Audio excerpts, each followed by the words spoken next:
విజయవాడలో ఇంద్రకీలాద్రిలో అభిషేకాలు జరుగుతున్నాయి. లైవ్ ద్వారా చూద్దాం.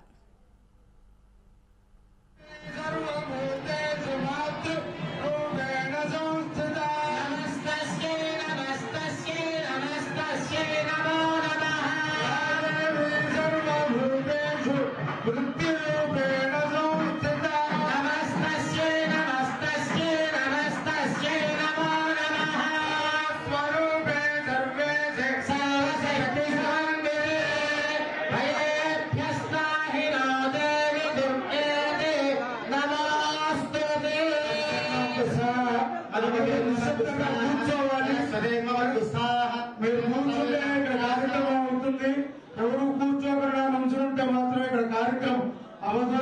మనకి శ్రమే ఎక్కుతారు, అందరూ సహకరించాలి. మళ్ళా ఎవరు కూడా స్త్రీలకు కూడా పైకి లేదు. స్వామివారి పక్కన కూడా మేము కూడా 5-6 మాత్రమే ఉంటాము. మీరు కూడా సహకరించండి.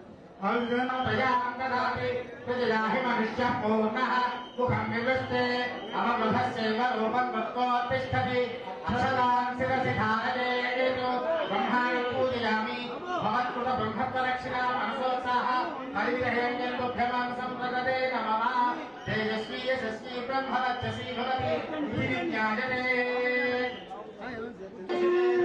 ओम अग्नये नमः सुभाय नमः उदासिने नमः विष्णुपदे नमः देवोत्थाय नमः सत्पदीपाय नमः वैश्वानराय नमः जातवेदसे नमः इससे स्मृता के नामों का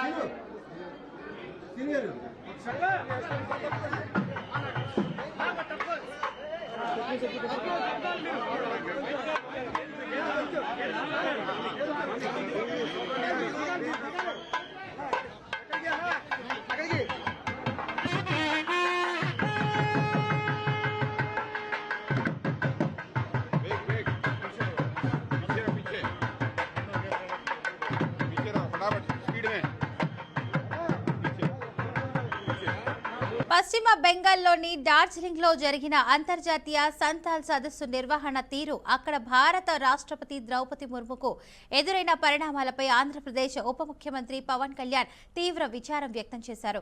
ఈ కార్యక్రమానికి హాజరైన ద్రౌపది ముర్ము అక్కడి పరిస్థితులపై చేసిన వ్యాఖ్యలు అత్యంత బాధాకరమని, అవి తనను తీవ్ర ఆందోళనకు గురిచేశాయని పవన్ కళ్యాణ్ పేర్కొన్నారు. సంతాబ్ సామాజిక వర్గం యొక్క గొప్ప సాంస్కృతిక వారసత్వాన్ని ప్రపంచానికి చాటి చెప్పేలా ఒక సదస్సును నిర్వహించినప్పుడు అందులో ఆ వర్గానికి దక్కాల్సిన గౌరవం, ప్రాధాన్యత ఖచ్చితంగా ఉండాలని పవన్ కళ్యాణ్ అభిప్రాయపడ్డారు.